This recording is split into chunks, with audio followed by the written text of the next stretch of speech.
말만 하지 말고. Timnas Indonesia U23 bisa dibilang punya skuad paling mentereng di Piala AFF U23 2023. Dengan kondisi yang cukup menguntungkan ini, akankah sang pelatih Shin Tae-yong mampu meraih trofi perdananya bareng Indonesia? Sementara itu, tuan rumah Thailand berada di grup A bersama Kamboja, Brunei Darussalam, dan Myanmar. Kemudian, grup C dihuni Vietnam, Filipina dan Laos.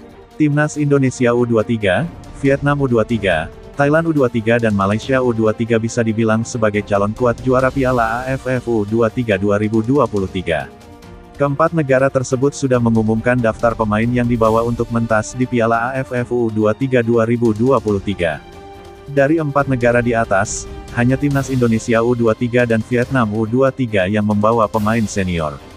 Tercatat, Timnas Indonesia U23 memiliki 4 pemain senior, sedangkan Vietnam U23 punya 3 pemain senior. Pemain senior yang dimaksud adalah memiliki caps bersama tim nasional senior. Keempat pemain Timnas Indonesia senior yang dibawa pelatih Timnas Indonesia U23, Shin Tae-yong, yakni Hernando Ari, Muhammad Ferrari, Ramadan Sananta dan Alfeandra Dewangga. Alfeandra Dewangga berstatus sebagai pemain dengan caps paling banyak di Timnas Indonesia senior, yakni 13 kali. Gelandang bertahan milik PSIS Semarang ini terakhir kali membela Timnas Indonesia di babak ketiga kualifikasi Piala Asia 2023. Selain itu, Timnas Indonesia U23 juga diperkuat banyak pemain jebolan juara SEA Games 2023 lalu. Di antaranya yakni Komang Teguh, Jim Kelly, Titan Agung, Irfan Jauhari, hingga Beckham Putra. Dengan skuad Timnas Indonesia U23 yang mentereng ini, akankah Shin Tae-yong mampu meraih trofi perdananya bareng Indonesia dengan menjuarai Piala AFF U23 2023? Hal itu mungkin saja bisa dilakukan juru taktik asal Korea Selatan tersebut. Sebab, sejak dipercaya menjadi pelatih Timnas Indonesia pada Januari tahun 2020 silam, Shin Tae-yong belum pernah merasakan gelar juara.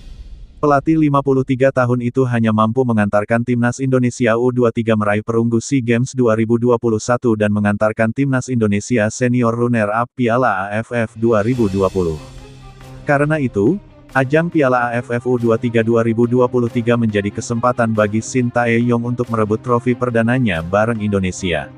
Tentunya, menarik untuk menantikan peran Shin Tae-yong saat menangani Timnas Indonesia U23 di Piala AFF U23 2023. Timnas Indonesia U23 sendiri akan mengawali kiprahnya di Piala AFF U23 2023 dengan melawan Malaysia di Stadion Provinsi Rayong, pada tanggal 18 Agustus tahun 2023 pukul 20 waktu Indonesia Barat. Setelah itu, Ramadan Sananta DKK bakal menantang Timor Leste pada tanggal 20 Agustus tahun 2023 di stadion yang sama.